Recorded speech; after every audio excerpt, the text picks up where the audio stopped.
সব ছেলেরাই তার খালাতো বোনের উপর ক্রাশ খায়, আমিও ক্রাশ খাইছি আমার খালাতো বোনের উপরে। খালাতো বোন আমাদের বাসায় বেড়াইতে আইছে, আমি বললাম খালাতো বোন আমি তো তোরে অনেক ভালোবাসি, তুই না করিস না প্লিজ।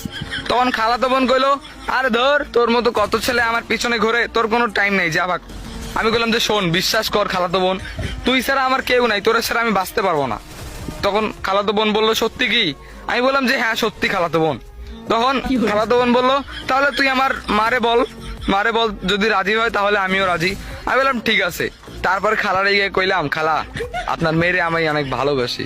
যেহেতু আমার খালাতো বোন হন, মনে করেন যে খালাতো বোন যদি হয়, আমি যদি বিয়ে করি, সে তো আর বাইরে যেতেছে না, আমার কাছেই থাকতেছে। আর আপনারও তো অনেকটা উপকার হবে যদি আপনার মেয়ে সবসময় আপনার চোখে চোখেই থাকে, কি বলেন?